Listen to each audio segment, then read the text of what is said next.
Take me through the decision and the reaction throughout the park to lift Ian Anderson in the 5th inning. I mean, it's 2021. I got to be honest, we all kind of expected that's what Brian Snitker was going to do.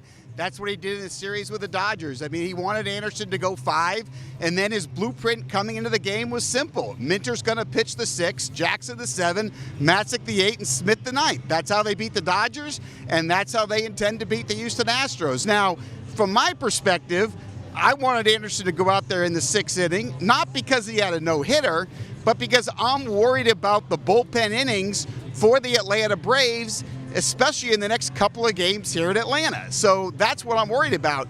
This is the World Series. I mean, the series is going to be over, whether it's 5, 6, or 7 games.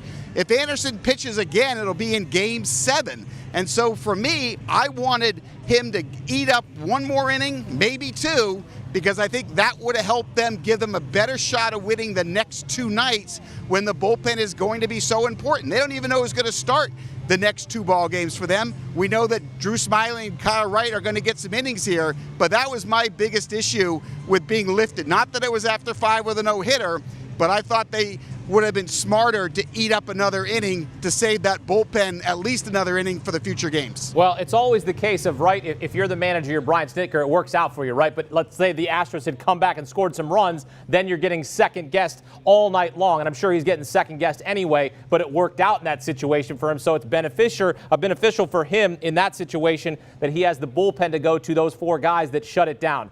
Take you to the 8th inning. Leadoff batter led Miss Diaz into left. What happened from your vantage point? What did you see, and what was the reaction inside the ballpark?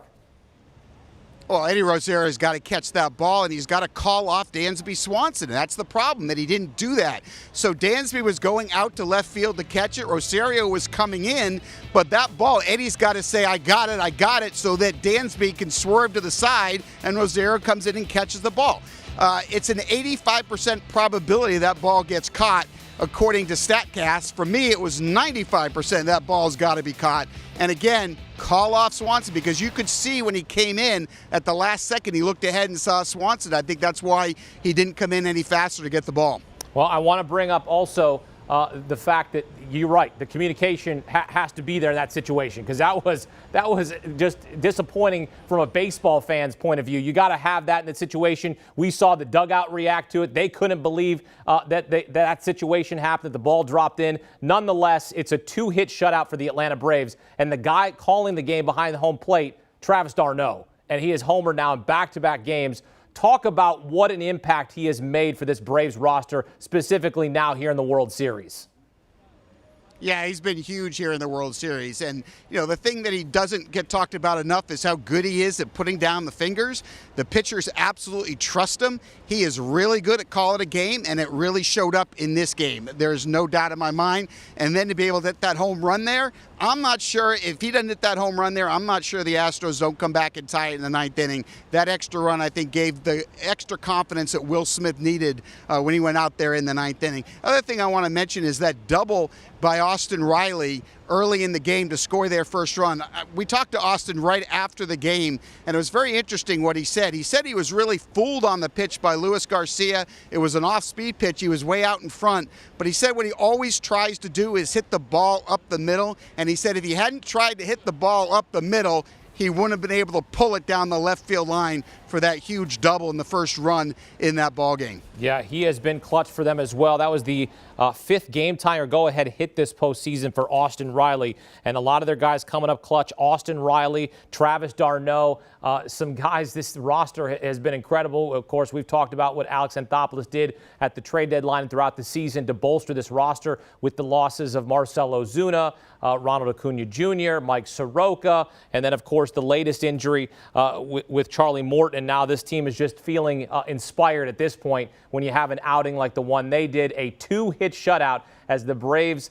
What's incredible here, Jim, your perspective on the Braves being unbeaten at home this postseason, now a perfect 6-0. Yeah, I mean, Truist Park was electric again tonight, just like it was in the Dodger series. There's a special attitude that comes when there's a pitching change and the whole stadium goes dark and everyone lights up their iPhones or their Androids and start doing the chop with it. I mean, it's a special atmosphere, no doubt about it, and you can tell that the Braves players feed off of that extremely well. Jim, appreciate it. Great stuff as always. Wrapping up Game 3 of the World Series where the Braves are victorious 2-0. We'll see you on Saturday night, my friend. Thanks again. Jim Bowden covering the World Series for CBS Sports HQ. Braves win Game 3, 2-0. And look, we got 2 more games this weekend. We're going to at least have a Game 5. Game 4 Saturday night, just after 8 Eastern in Atlanta, with the Braves up 2-1.